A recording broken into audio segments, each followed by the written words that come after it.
साथियों, आज आपको ले चलते हैं बरवाला रोड पर स्थित पुनाना मोड़ पर बनी कृष्णा साहिवाल गो फार्म पर, जहाँ पर गायों को एक साफ सुथरे वातावरण में रखा जाता है, उनकी अच्छी प्रकार देखभाल की जाती है, जिसके लिए वहाँ के कर्मचारी लगातार सफाई करते रहते हैं। दिन में दो बार जहाँ पर गाँव को रखा जाता है वहाँ की धुलाई होती है। उनके लिए खाने के लिए अच्छे खाने का प्रबंध किया जाता है। उन्हें अच्छी सेवा भाव के साथ पाला जाता है और वहाँ पर उनकी अच्छी सेवा की जाती है। गौ माता की सेवा करना वैसे भी पुण्य का काम है। साथियों, मैं विमल B1 न्यूज़ चैनल पर आपका स्वागत करता हूं। आज हम आपको एक ऐसे स्थान पर लाए हैं जहां पर गौ सेवा की जाती है, गौओं का पालन पोषण किया जाता है और उनको किसी भी प्रकार की बीमारी से मुक्त कराया जाता है। ये कृष्ण साहिवाल गो फार्म है, जिसके संचालक हैं डॉक्टर सुरेश पंगाल जी। आइए आपकी मुलाकात सुरेश पंगाल जी से करवाते हैं। सुरेश पंगाल जी, मैं विमल B1 न्यूज़ चैनल पर आपका स्वागत करता हूं। हमारे दर्शक आज आपसे जानना चाहेंगे कि आपने कृष्णा साहिवाल गौ फार्म जो बना रखा है, उसकी विशेषताएं, उसकी खूबियां और ये जो गाय का दूध आप निकालते हो, उसके प्रोडक्ट, इनकी सेवा भाव, ये सब चीज़ें आप हमारे दर्शकों को आज बताएं।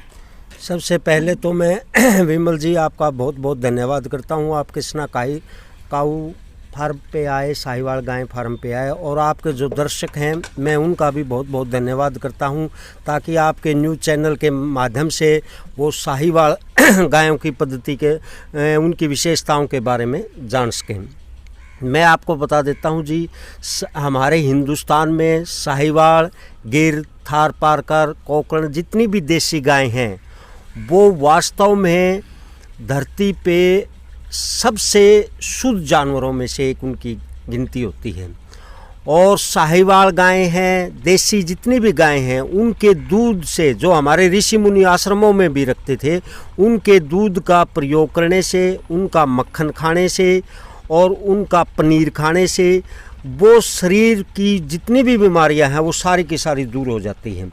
और मैं दूध के बारे में तो लिखित में आपको दे सकता हूँ, आश्वासन दे सकता हूँ, विश्वास दिला सकता हूँ कि अगर एक बच्चे को शुरू से ही साहिवाल गाय का दूध पिलाते रहो तो पूरी जीवन में उसको कभी हार्ट की प्रॉब्लम नहीं होगी। जो आज विशेष तौर पे हमारे जो एशिया के देश हैं उनमें हार्ट की, आज के जो युवा हैं उनके सामने हार्ट की सबसे भारी प्रॉब्लम है, ये है।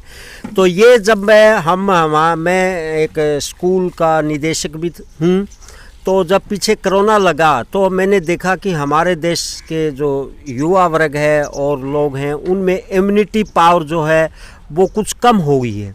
तब मैंने काफ़ी चीज़ें रिसर्च करके देखी, NDR करनाल के वहाँ के जो विशेषज्ञ थे उनसे भी बातचीत की, तो उन्होंने बताया कि आपके भोजन में या आपका जो दिनचर्या है उसमें अगर आप देसी गायों का दूध और उससे बने प्रोडक्ट्स का ज़्यादा से ज़्यादा यूज़ करोगे तो आपके शरीर में इम्यूनिटी पावर मैक्सिमम बढ़ेगी। तो इसी बात को ध्यान में रखते हुए हमने जो है ना ये कृष्णा साहिवाल काऊ फार्म बनाया, और हमारे यहाँ गायों को स्पेशल हर्बल चारा दिया जाता है। जो हमारी गायें होती हैं उनको मूंग की दाल, उड़द की दाल, चना, इस प्रकार का हर्बल दिया जाता है, जिस पे किसी प्रकार का कोई पेस्टिसाइड का यूज नहीं होता। और हरे चारे की जगह भी हम अपनी गायों को जो है हरा घास खिलाते हैं, क्योंकि जवार और जो दूसरे जो बरसम हैं उनके ऊपर जो है ना लोग उनमें यूरिया डालते हैं या पेस्टिसाइड स्प्रे मारते हैं, लेकिन हम अपनी गायों को स्पेशल हरा जो घास उगा के उस घास की कटिंग करके वो खिलाते हैं।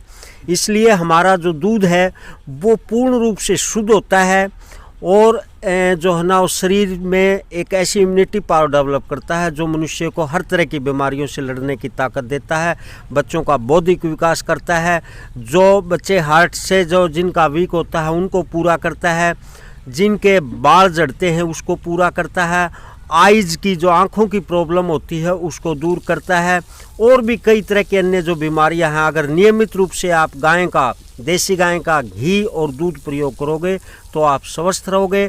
और जो हमारा शास्त्रों में या वेदों में जो भारत की कल्पना की या जो प्राचीन भारत के जो स्वस्थ लोग थे, दोबारा से भी वही लोग हमारे वैसे ही हेल्दी होंगे, स्वस्थ होंगे, शारीरिक और मानसिक रूप और बौद्धिक रूप से विकसित होंगे।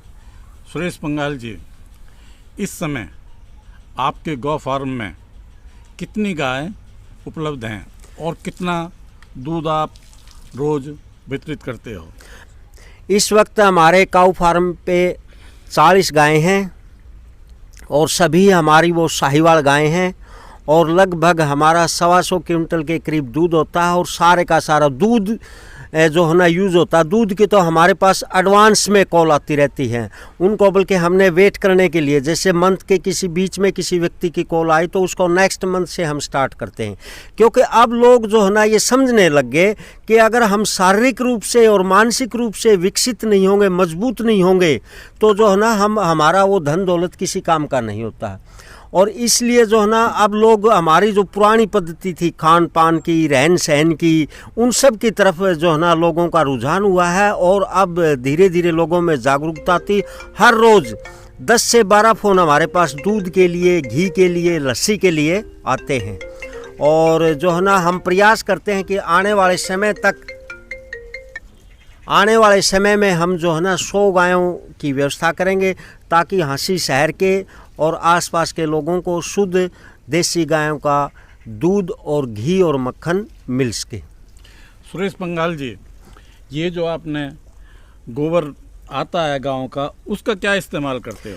ऐसा है जी, गाय का गोबर भी जो है ना, इसके लिए हम एक तो इसका खाद बनाते हैं, खाद बनवा के, और जो है ना फसलों में, सब्जियों में, क्योंकि आज लोग जो है ना अपने थोड़े ही लालच के लिए सब्जियों में पेस्टिसाइड्स डालते हैं और वो पूरा जहर बन के शरीर के अंदर जाता है।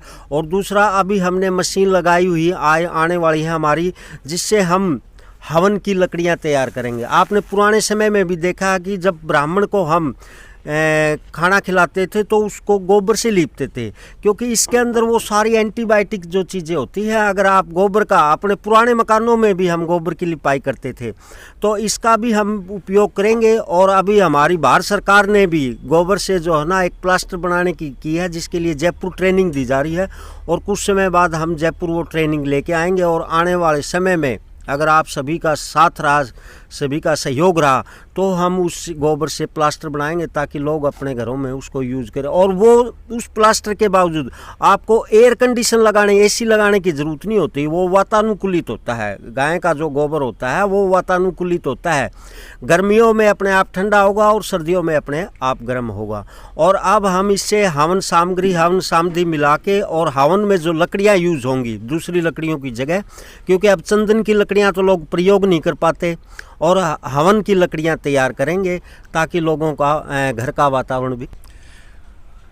आज आपकी मुलाकात डॉक्टर सुरेश पंगाल जी से हमने करवाई, और हम और हमारी टीम उनको बहुत बहुत धन्यवाद देते हैं कि उन्होंने हमारे चैनल के लिए इतनी महत्वपूर्ण जानकारी आपको दी। सुरेश पंगाल जी, मेरा इस चैनल के सभी दर्शकों से अनुरोध है कि आप इसको ज़्यादा से ज़्यादा लाइक करें, सब्सक्राइब करें, और ज़्यादा से ज़्यादा लोगों तक पहुंचाएं, ताकि जो चीज़ें हमने आपको बताई हैं वो दूसरे लोग भी अपने शरीर के लिए, अपने परिवार के लिए गायों के घी को, दूध को यूज कर सकें और एक स्वस्थ भारत का निर्माण कर सकें। धन्यवाद।